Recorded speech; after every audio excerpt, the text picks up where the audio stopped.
Y a-t-il quelqu'un pour réfléchir à Pompéi? On va commenter, on va regarder ensemble, ok? C'est parti. Dans la continuité de ma vidéo intitulée Mohammed n'est pas l'esprit de vérité annoncé par Issa, fils de Mariam, pour attester de cette réalité, et ce de manière coranico-biblique, j'interviendrai ici en disant y a-t-il quelqu'un pour réfléchir à Pompéi? Vous me direz qu'a à voir Pompéi avec Mohammed et l'esprit de vérité? Eh bien, c'est simple. Je suis envoyé vers vous pour répondre à certains de vos sujets de divergence. Pompéi, comme le récit de la sourate 36 au sujet des deux messagers renforcés d'un troisième, atteste de quatre choses. Premièrement, de l'envoi des apôtres. Jean 17, verset 18. Comme tu Ah, m'as attends, envoyé attends, dans le attends. monde, C'est intéressant là. Merde. partie de ce qui est condamné Attends. dans la continuité des apôtres. Jean 17, Voilà. chose. Quand nous leur envoyâmes deux et qu'ils les traitèrent, nous renforçâmes par un troisième. Ok, ok. Premièrement, de l'envoi des apôtres. Jean Si. 17, verset 18. Comme tu m'as envoyé dans le monde, je les ai envoyés aussi dans le monde. Mhm. Les apôtres Parle de furent donc Jésus. envoyés. Matthieu 10, versets 40 à 41. Celui qui vous reçoit me reçoit, et celui qui me reçoit reçoit celui qui m'a envoyé. Celui qui reçoit un prophète en qualité de prophète recevra une récompense de prophète, et celui qui reçoit un juste en qualité de juste recevra une récompense de juste. Deuxièmement, les apôtres ayant été envoyés ont prêché l'Injil, que ce soit à Pompéi ou dans l'exemple de la Sourate 36. Matthieu 24, Pompéi, verset 14. Pompéi, on dirait que c'est une ville. Bon, moi, il faut que je me renseigne. Mais ça doit être une ville actuelle présente sur la Terre où il y a. Bon, allez, on va taper Pompéi. Voilà, tu vois. C'est un vaste site archéologique, en fait. C'est une ville et cité antique située dans la région italienne, ok. Elle est célèbre pour avoir été ensevelie à l'automne 79 lors d'une éruption du Vésuve, volcan, situé à 9 kilomètres du nord-ouest. Ok. Mhm, mhm, mhm. Ok, ok. Bon, on voit bien l'idée du châtiment d'Allah, en tout cas. Le fait que elle a été ensevelie. C'est pas rien. Et on voit bien la main du Seigneur. Il y a toujours la main du Seigneur, quoi qu'il arrive, mais le fait que, je pense que vous m'avez compris.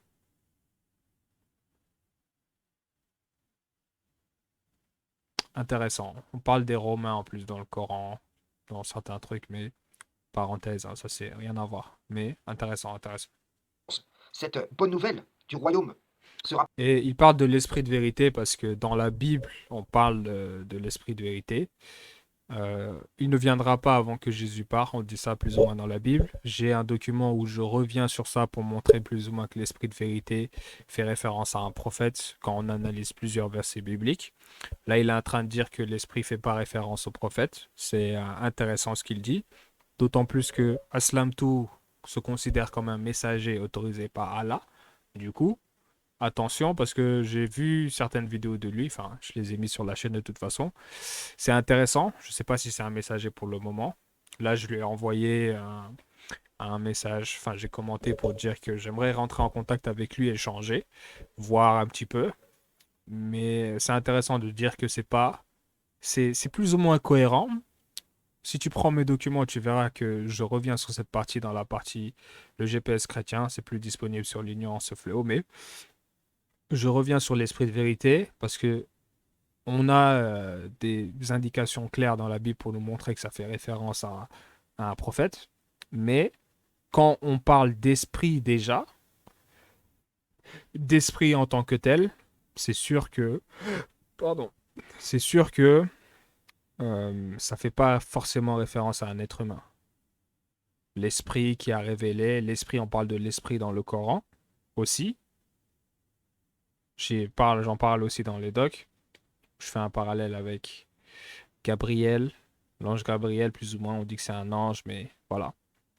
On dit que l'esprit a révélé le Coran. On dit aussi que Gabriel a révélé le Coran, Djibril. Ce qui fait que voilà. Mais quand on parle d'esprit et que lui vient nous dire que ça fait pas référence au prophète Mohammed, faut pas fermer sa réflexion ici parce qu'on a eu des trucs bibliques. Moi, j'ai juste utilisé la Bible pour montrer mon point de vue, mais ça peut très bien prendre son sens, que ça fait pas référence à un être humain en fait. Mais avançons. prêchée dans le monde entier pour servir de témoignage à toutes les nations. Alors viendra la fin. Issa, fils de Mariam, n'a pas prêché au-delà des frontières d'Israël. Mais son message dépassa les frontières d'Israël. Et le Coran l'atteste. Voilà, intéressant. Il vient de répondre au verset. C'est un verset que j'ai mis aussi. Je n'étais envoyé qu'aux brebis perdues de la maison d'Israël. C'est vrai. Il est venu prêcher là-bas et son message s'est propagé. Effectivement. Pas ça, les frontières d'Israël. Et le Coran l'atteste, via l'exemple des deux apôtres faits messagers, renforcés d'un troisième, qui en témoignant de l'Injil sur leur chemin, avertirent cette cité, dépeinte en sourate 36, comme ils avertirent Pompéi. Pompéi est de manière indéniable un témoignage visible Mhm. de ce que je déclare ici, De ce qu'on a lu, ouais. conservant les traces d'un châtiment divin s'étant abattu. Comme il est écrit, que ne voyage-t-il afin d'avoir des cœurs pour comprendre et des oreilles pour entendre, car ce ne sont pas les yeux qui s'aveuglent, mais les cœurs dans les poitrines.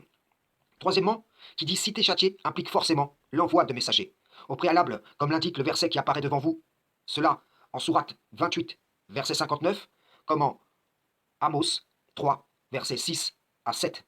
Quatrièmement, le Coran déclare que Allah envoie l'Esprit sur qui il veut parmi ses serviteurs, afin que celui-ci avertisse de l'heure. Mhm. Récapitulons. Issa envoie les apôtres. Les apôtres, munis du témoignage de l'Injil, avertissent sur leur chemin. Certaines cités averties sont châtiées, ce qui atteste sans aucun doute que des apôtres furent faits messagers. Donc, Mhm. il y a eu des Possible, oui. messagers entre Issa et Muhammad, qui Mhm. n'avertirent pas selon un Logique. message qui leur aurait été propre, mais via une révélation connue, dont ils étaient au nombre des témoins. Issa dit Hmm. que s'il ne s'en va pas, l'esprit ne viendra pas vers les apôtres. Ce qui prouve que Muhammad ne peut être l'esprit de vérité, puisqu'il y a eu avant lui, comme l'atteste le Coran, une interruption des messagers, et que les apôtres, faits messagers, prirent le relais du Le messager est venu.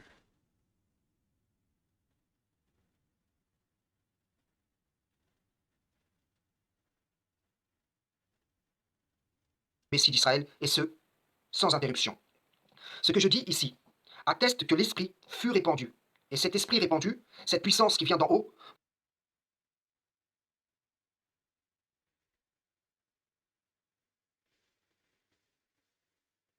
Mhm.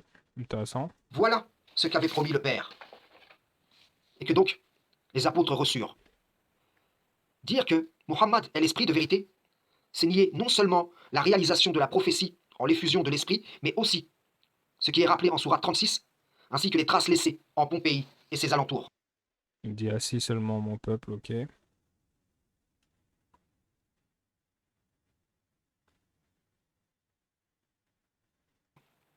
Voyez-vous, la foi de celui qui seul a cru parmi son peuple et qui fut mis au nombre des honorés atteste de la promesse véritable contenue en l'Injil. Mhm. Je ne parle pas ici de la reformulation altérée de celle-ci par le diable banni via les différentes idéologies forgées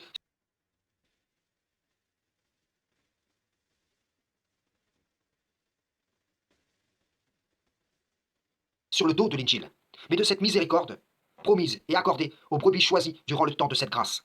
Alors, qui donc veut réfléchir à Pompéi? Ce que je dis ici, vos maîtres ne l'ont pas dit. C'est un signe duquel mon Seigneur et votre Seigneur me munit, afin d'attester de ma véracité. Qui veut Mhm. réfléchir à Là, c'est très très intéressant parce que durant la vidéo, je me suis dit, mais comment il a fait pour nous parler de Pompéi, de donner autant de versets si précis concernant la Bible? Moi, j'ai pu lire la Bible. C'est trop intéressant là. Attention, hein, parce que là, en fait, il le précise et c'est là où je me dis attention parce que, tu vois, il dit que... Attends, vos écoute, maîtres ne l'ont pas dit. C'est un... Alors, qui donc veut réfléchir à Pompéi? Ce que je dis ici, vos maîtres ne l'ont pas dit. c'est vrai, C'est un hein? signe duquel mon Seigneur et votre Seigneur me munit. Ô enfant d'Adam, c'est des messagers. C'est pas si faux, hein. En tout cas, on va voir. Attends. Traite de mensonge et s'en écarte. Afin d'attester de ma véracité. Qui veut réfléchir à Pompéi?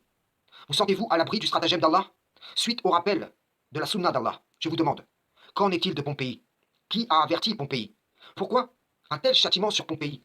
Pourquoi Pompéi est découverte de nos jours aux yeux de tous ceux qui voudraient prendre garde? Est-ce que Pompéi échappe à la sunna d'Allah concernant les cités châtiées? En vérité, vous savez bien que non. Ce sont donc bien les apôtres, faits messagers, qui ont averti Pompéi, avant qu'elle ne fût châtiée, ce qui atteste sans aucun doute de l'universalité du message de l'Injil. Tu as été immolé. Ici, bien des positionnements de la majorité des sectes se réclamant du Coran tombent et ne se relèveront pas. Je suis dépêché vers vous, comme les apôtres le furent en leur temps. vous avertissant sur la base du Coran, tout en établissant les liens entre les Écritures, qui attestent que le Coran est bien un rappel béni de ce que contiennent les Écritures anciennes, un rappel béni venu du Tout-Puissant. Frères et sœurs, en islam, salam, shalom. Ouais, j'aime bien sa vidéo, hein. J'aime bien sa vidéo. Je suis dépêché vers vous. Il a bien précisé et euh, c'est fort, hein, c'est fort. Parce que le fait qu'il mette Pompéi, tu vois, où est-ce qu'il va chercher ça? Comment un prêcheur peut sortir de nulle part, nous faire des vidéos comme ça sur Pompéi? Parce que voilà, il a 200 abonnés. Je sais pas quand est-ce que potentiellement il a eu des révélations concernant son statut s'il est messager. Mais c'est intriguant, ça m'intrigue, tu vois. Là, j'élève le débat en me disant, c'est quand même bizarre, pas bizarre, mais c'est drôle quand même de voir un homme que je rencontre comme ça. C'est Allah qui guide de toute façon. Si je suis tombé sur lui, c'est pour une raison. Peut-être c'est un faux messager, je ne sais pas. Mais pour tomber sur ça, un homme comme ça qui vient et qui nous parle aussi bien des versets bibliques, du Coran aussi, qui nous parle d'une ville qu'on a tapé, j'ai vu sur Wikipédia, j'ai vu un petit peu que effectivement on voit quelque part le châtiment d'Allah. Franchement, c'est lourd. C'est lourd. Je vais essayer de rentrer en contact avec lui parce que il faut que on élucide Aslam Toubaïna, messager, mais en tout cas, très fort la vidéo, hein. Quand il dit qu'il est dépêché vers nous, cette vidéo tient bien la route en tout cas. Je vais essayer d'en voir d'autres. Je coupe ici.